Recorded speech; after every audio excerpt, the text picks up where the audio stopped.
the Twin Cities not the only place experiencing protests over the death of George Floyd, and Susan Elizabeth Littlefield joins us now with more on that. You're kind of keeping an eye on what's going on around the country, Susan Elizabeth? That's right, Frank and Amelia, I can barely keep up. I mean, there are things popping up all over the country, all stemming from the death of George Floyd. Everyone eyes on us, but now there are a lot of other places to look. I want to go through a few of the examples right here. This just popped up right here. This is Salt Lake City. They're saying this is a sight to see. If you look closely, there is a car that is burned here.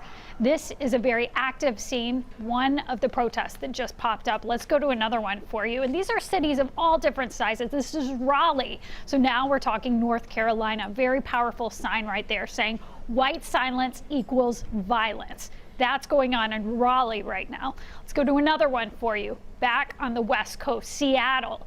You can see officers lining the streets there. In typical Seattle form, it is raining.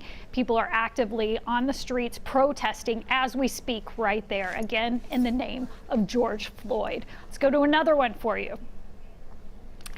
This right here is Atlanta. We saw some major destruction last night, and this image I think really captures it. You can see that police cruiser right there just torched, wildly on fire. They are going through some major cleanup there today is in Atlanta. Let's go to one more image for you right here. This is another video of what has happened in Atlanta. They're cleaning up today. There are more peaceful protests today. These are some of the images that were captured last night. And then another image I want to show you. It is from Philadelphia. This right here is that iconic knee down, fist up image. It sums up a lot of the feelings that people are having all over the country. And Frank and Amelia, we just are going to keep monitoring this throughout the night to show you that this story could not be bigger. It really couldn't. George Floyd has the attention of the entire nation. Yes, and I think he has pretty much this whole week since it's happened. Mm-hmm. All right. Absolutely. Thank you, Susan Elizabeth.